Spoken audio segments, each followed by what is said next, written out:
Good morning, students. Okay, so we were discussing about equipotential surfaces. Equipotential surfaces. Okay, yesterday we have studied about it and we have drawn the pattern of equipotential surfaces due to few point charges. Okay, equipotential surface is a surface drawn in the electric field where on which the potential remains constant, on which the potential remains same. Okay, so any surface which is drawn in the electric field where the potential remains the same is called as the equipotential surface. Okay, for an isolated positive or negative charge, we have seen that the equipotential surfaces, concentric spheres, they are the concentric spherical surfaces, they are the equipotential surfaces. Why? Because the potential at every point on that surface will remain constant. Okay, for an electric dipole, for uniform electric field, for two equal positive or negative charges, we have already drawn the pattern. Okay, now today we'll study few properties of equipotential surfaces. So write down properties of equipotential surfaces. Write the first property. Write down no work is done. No work is done in moving a charge from one point to another, in moving a charge from one point to another on an equipotential surface. Okay, so no work is done in moving any charge, okay, any unit charge from one point to another on equipotential surface. Okay, any charge if it is moved on equipotential surface, the work done is equal to 0. Now let's see why the work done is 0. We know that the potential difference between 2 points A and B, VAB is VA minus VB is equal to work done in moving from A to B per unit test charge. Okay, so here both the points are at the same potential. Both the points are lying on the same surface, which is the equipotential surface. That is, here VA is equal to VB as both the points are on the same equipotential surface. Okay, that is both are having the same potential. How we define equipotential surface? The surface on which the potential is the same. So these 2 points we have considered on the equipotential surface where the potential will be the same. Okay, so as VA is equal to VB, so the work done in moving any charge from A to B will be equal to 0. That is, the work done in moving a charge on an equipotential surface is 0. So this is the first property. Note it down in the same manner. Okay, so the first property is no work is done in moving a charge on an equipotential surface. Why? Because both the points are lying on the equipotential surface. Equipotential surface means having the same potential. Okay, as the potential is the same, and we know that the potential difference is given by work done in moving from A to B per unit test charge. Okay, that is this Q is unity. If Q naught is unity, VA minus VB is equal to work done. Write the second property of the equipotential surface. Write down equipotential surfaces. Equipotential surfaces are always perpendicular to the electric lines of forces. Equipotential surface is always perpendicular to the electric line of force, or equipotential surfaces are perpendicular to the electric lines of forces. Okay, let's see. Because we know that no work is done in moving a charge on an equipotential surface. So the electric field has no component along the equipotential surface. Okay, electric field will have no component along the. Okay, so write down since no work is done, in moving a charge, since no work is done in moving a charge on an equipotential surface, so the electric field has no component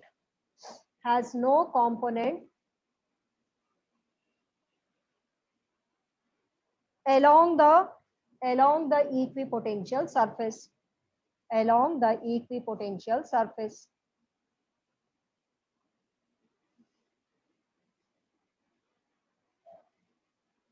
Okay, so the electric field will have no component along the equipotential surface. Why? Because the work done is equal to 0. Or we can see in this way, in moving a unit test charge Q naught. Okay, a test charge Q naught is moved opposite to the electric field. A small amount of work is done, which is equal to F dot ds or F dot dl. If it is moved through a small length dl, work done is equal to this. F is equal to E into Q naught.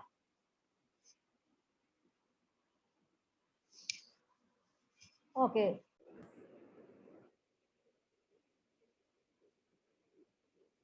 Okay, so yeah, E into Q naught, this small, the work done is equal to F dot dl. Q naught charge in an electric field, E is moved dl opposite to dl. That is, this is equal to minus E Q naught into dl. This we have already discussed. Okay, now here, according to this first one, dw is equal to 0. Okay, small work done in moving a charge, Q naught charge on an equipotential surface is 0. So dw is equal to 0. This can be written as E into Q naught into dl into cos theta. See here, E cannot be 0, Q naught cannot be 0, dl cannot be 0. So what is 0? Cos theta is 0. Cos theta is 0. It means theta is equal to 90 degree. That is, the equipotential surface is perpendicular to the electric lines of force. Okay. Now write the third property. No two equipotential surfaces, no two equipotential surfaces can intersect. No two equipotential surfaces can intersect. Okay, we have seen that in the properties of electric lines of forces, we have seen that no two electric lines of forces can intersect. Why they cannot intersect? Because if they intersect, then there will be two directions of the electric field at the same point, that is at the point of intersection. Now here two equipotential surfaces cannot intersect, because if they intersect, then at the point of intersection, there will be two values of the potential. Here you will not write the direction. Potential is a scalar quantity. First write down, because because if they intersect, then there will be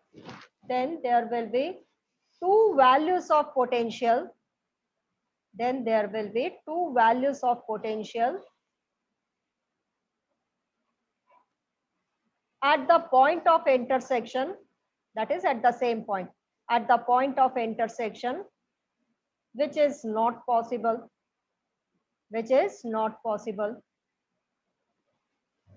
Okay, so if they intersect, there will be two values of the potential at the same point of intersection, which is not at all possible. Let's try to understand. Okay, so the third property is two equipotential surfaces can never intersect each other. Okay, two equipotential surfaces can never intersect each other. For example, let this is one of the equipotential surface. It may be a spherical surface, anything. Let this is at 2 volts. So at every point, the potential is 2 volt.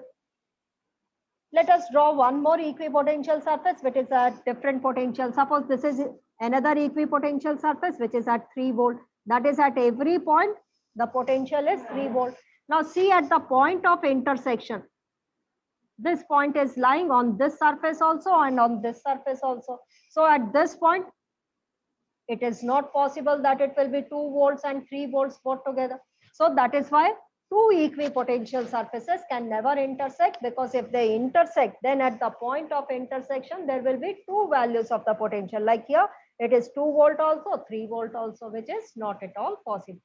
Okay, whereas two electric lines of forces cannot intersect, because if they intersect, then at the point of intersection, there will be two directions of the electric field, which is not at all possible. Here there will be, if they intersect, there will be two values of the potential, which is not at all possible. Okay, so these are some of the properties of equipotential surfaces. Okay, so the first property we have studied that if a charge is moved on an equipotential surface, the work done is zero. No work is done. Okay, in moving a charge on an equipotential surface. The second property is the equipotential surface is always perpendicular to the electric line of force. Okay, equipotential, like here for a positive, isolated positive charge, let's see. This is the isolated positive charge. We know that these are the electric field lines. And how is the equipotential surface? This concentric spheres, these are the equipotential surface. At every point you can see that electric line of force is perpendicular to the equipotential surface. So the electric field lines are always perpendicular to the equipotential surface, or the other way you can say that equipotential surface is always perpendicular to the electric lines of forces. Okay, so these are the electric lines of forces for a unit positive charge, and these are the equipotential surfaces which are perpendicular to the electric lines of forces. Okay, then the third property states that no two equipotential surfaces can intersect. Why? Because if they intersect, then there will be two values of the potential at the same point, which is not at all possible. Okay, so these are the properties of equipotential surfaces. Now here we'll study about the potential energy. Okay, potential energy. How we define potential energy due to a point charge? Like last year you have studied about gravitational potential energy. The same way here we'll define electrostatic potential energy. Okay, electrostatic potential energy in moving a charge from one point to another. Okay, in an electric field without any acceleration, some work has to be done. This work is equivalent to the potential energy. This work is stored in the form of potential energy. Okay, now let's find out the potential energy between 2-point charges. Okay, let us consider 2-point charges in the absence of electric field. That is, there is no external electric field. Only 2-point charges are there. Okay, now we'll find out the potential energy between 2-point charges. So write the heading, potential energy between 2-point charges.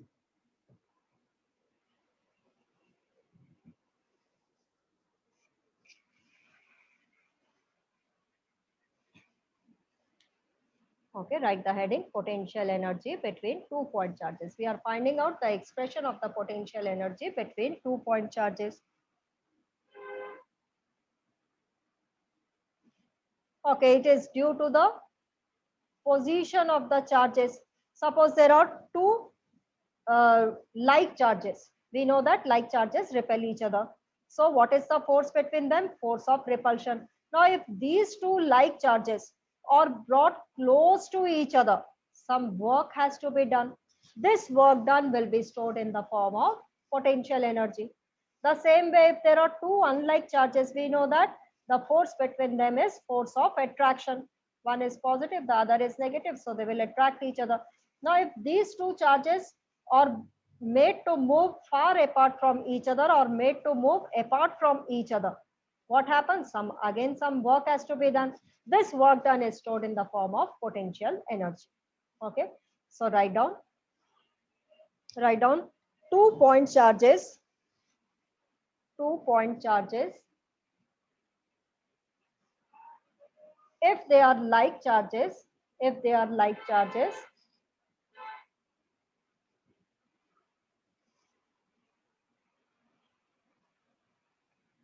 and moved close to each other and are moved close to each other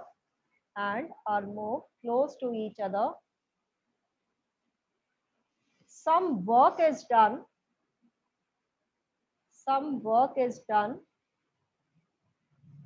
which is stored in the form of potential energy. Write down, similarly two unlike charges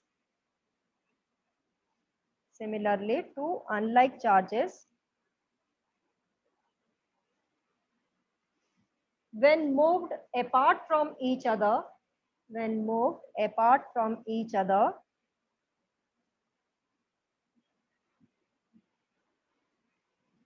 some work is done, some work is done, which is stored in the form of, which is stored in the form of potential energy, which is stored in the form of potential energy. So the potential energy between 2 point charges is given by, so the potential energy between 2 point charges is given by, okay, it will be the potential of one of the charge into the other charge. Okay, now there are 2 point charges Q1 and Q2. Potential of Q1 into the charge Q2. We know that potential of Q1 is 1 upon 4 pi epsilon naught Q1 upon, if it is at r distance, Q1 into Q2 upon r. Okay, so the expression for the potential energy will be given by 1 upon 4 pi epsilon naught Q1 into Q2 upon R. Now this potential energy can be positive or negative. If Q1 into Q2 is positive, if the product of these two charges Q1 into Q2 is positive, when is it positive? When both are positive or both are negative. That is, they are like charges. The product of two negative charges is also positive. The product of two positive charges is also positive. So if Q1 into Q2 is positive, if this is positive, that is, they are like charges. Q1 into Q2 is positive, means they are like charges.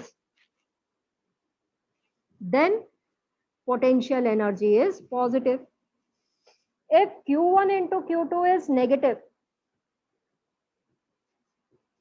Q1 into Q2 is negative, it means they are unlike charges. One is positive and the other is negative. The product of these two charges is negative. So it means these are unlike charges. The product of two charges is negative, means they are unlike charges. Then the potential energy is negative. So the potential energy can be positive or negative. Okay, when is it positive? When the product of two charges is positive. And when is the product of two charges positive? If the charges are like, both are positive or both are negative, then the product of these two charges is positive. If the product of these two charges is negative, that is, one is positive, other is negative charge, then the product is negative and hence the potential energy will be negative. So this is the expression for the potential energy between 2 point charges. Okay. No external field is there. That is, this potential energy we have determined in the absence of electric field. There is no external electric field. In the absence of external electric field. In the absence of external electric field, this is the expression for the potential energy. Okay, now in the presence of electric field, we'll find out the potential energy due to a single point charge. Okay, due to any point charge, and then due to 2 point charges. Okay, what will be the unit of potential energy? As it is an energy, so its SI unit is joule. SI unit is joule. Okay, but other like practical units, they are also taken as electron volt. Okay, where 1 electron volt, E into V, electron into volt, is equal to, E is how much? 1.6 into 10 raised power minus 19 coulomb. Okay, and V is how much? 1 volt. So E into V, you can convert it in joule. So 1 electron volt is equal to 1.6 into 10 raised to the power minus 19 joule. 1 electron volt equals to 1.6 into 10 raised to the power minus 19 joules. Okay, so we have found out the potential energy between 2 point charges. Now, if there are 3 point charges, what will be the potential energy?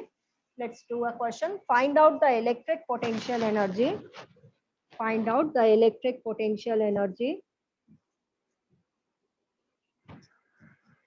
between 3 point charges. Between 3 point charges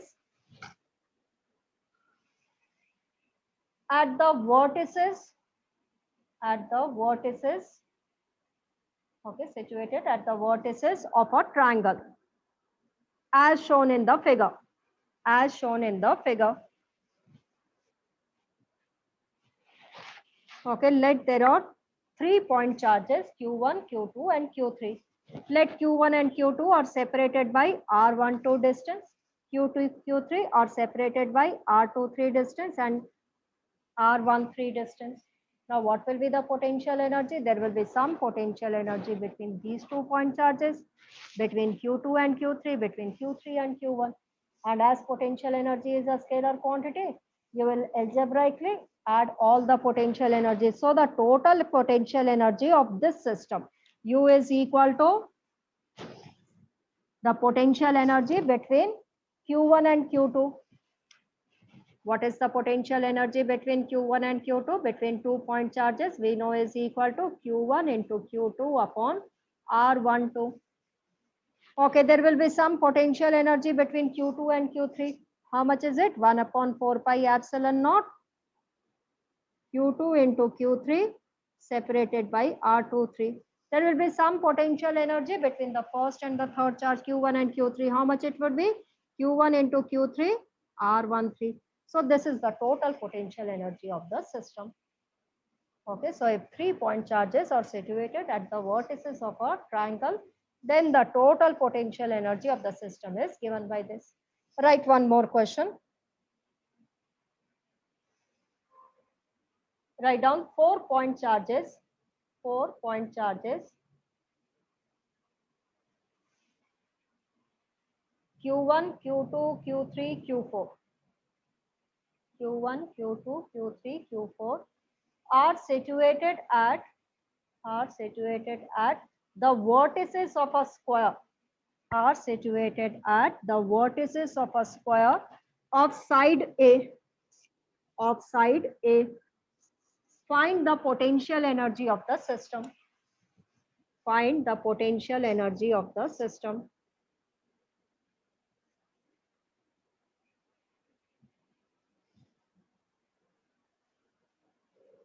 Okay, it's a square of side A. What will be there will be some potential energy between these two charges, between these two charges, between these two, and also there will be some energy between Q4 and Q2, also between Q1 and Q3. So the total potential energy will be the sum of all these potential energies. Let's find out the potential energy between Q1 and Q2. 1 upon 4 pi epsilon naught. Okay, this I'm taking it outside. Q1 into Q2 upon the distance between the charges is A. Okay, also there is some energy between Q1 and Q4. How much is it? 1 upon 4 pi epsilon naught Q1 into Q4 upon A. Okay, also there is some energy between Q1 and Q3. Okay, as there is some force of attraction or repulsion, so there will be some potential energy between. How much is it? Q1 into Q3. What will be this distance equal to? Use the Pythagoras theorem. This square is equal to under root A square plus A square. That is under root 2 into A square. So this will be equal to, this distance will be equal to under root 2A. Q1 into Q3 root 2A plus. Okay, so we have found out between these two, and between these two. Now let's come to this between Q2 and Q1 already determined. Between Q2 and Q3 there will be some energy. How much it would be? Q2 into Q3 upon the distance is A. There will be some energy between Q2 and Q4 point charges. How much it is? Plus, okay, continued over there. Plus Q2 into Q4, what is the distance? Root 2 into A. Okay, so Q2 and Q3, between Q2 and Q3 we have determined, between Q2 and Q4 we have determined. Now let's come to this chart. Q3 and Q2 we have determined. Between Q3 and Q4 there will be some energy. How much it would be? Q3 into Q4 upon A. Okay, so this will be the total potential energy of the system. Okay, so between these two, between these two, between these two, all possibilities, all types of, all possible values, all possible. Okay, the probability will be between these two, all possible values. Here you will write down.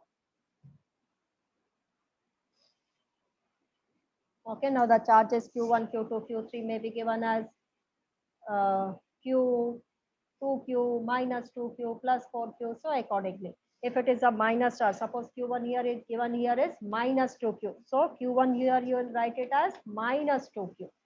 Okay, potential energy is a scalar quantity. If it is a negative charge, you will write it as negative. Okay, done.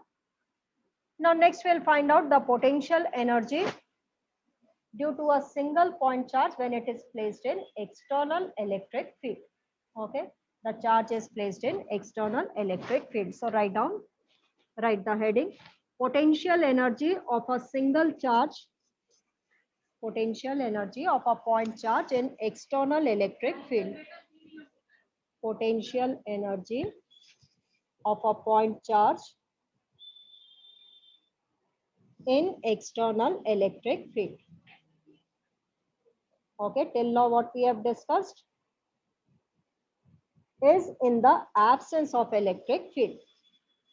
Okay, so in the electric field, any charge which has to be moved from one point to another against the electric field, that is without any acceleration, some work has to be done. This work done is stored in the form of potential energy. Okay, so this work done will be equal to potential energy. So write down, it is the work done, it is the work done in bringing a charge, in bringing a charge from infinity to a point, from infinity to a point in the electric field, from infinity to a point in the electric field without any acceleration.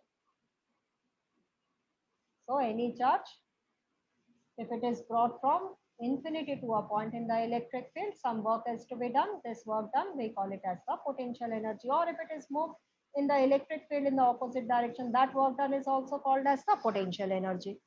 Okay, now let's write the expression for the potential energy. Write down the potential energy, the potential energy due to a point charge, due to a point charge Q, point charges Q at r distance, at r distance in electric field is given by Q into the potential which is at r distance. Okay, this is the potential at a point P. So Q into V. So what is the expression for the potential energy? Q into V. V is the potential at r distance. Okay, so when a single point charge is placed in an electric field, then the potential energy in the presence of electric field, then the potential energy is given by this expression Q into V, potential at point P, which is at r distance. Now let's find out the expression for the potential energy if there are 2 point charges. Write down potential energy due to a system of 2 point charges, potential energy due to 2 point charges in external electric field. Okay, in the absence of electric field, we have determined 1 upon 4 pi epsilon naught Q1 into Q2 upon R. Okay, between 2 point charges in external electric field. Okay, in the presence of external electric field.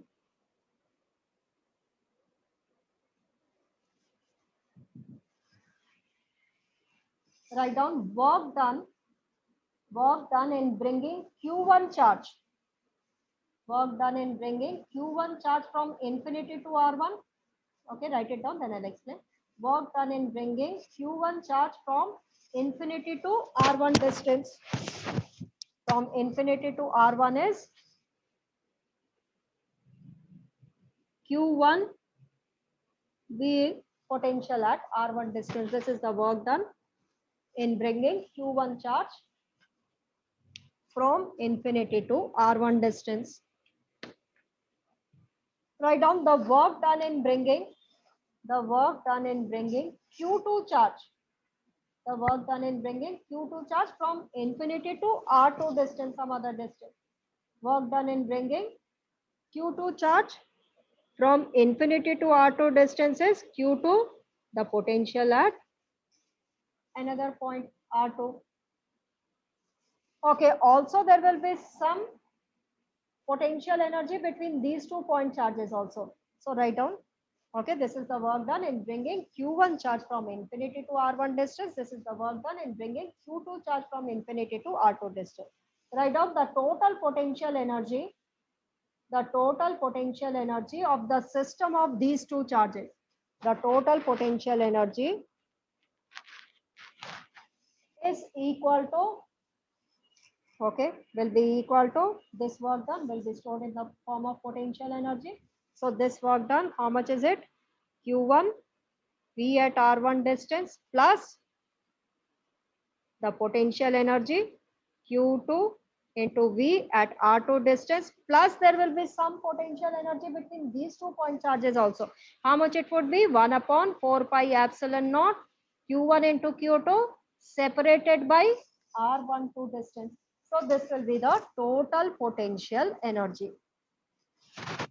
Okay, there will be some work done which will be stored in the form of potential energy in bringing Q1 from infinity to R1 distance, some work done in bringing Q2 from infinity to R2 distance. So the total energy, potential energy will be the potential energy of the first charge plus the potential energy of the second charge, plus there will be some potential energy between these 2 point charges, and this will be equal to 1 upon 4 pi epsilon naught Q1 into Q2 upon R1. Okay, done. Okay, so tomorrow we'll continue. Okay, note it down. Then I'll end the class. Okay, also don't forget to write your name so that I can take your attendance. Thank you, everyone.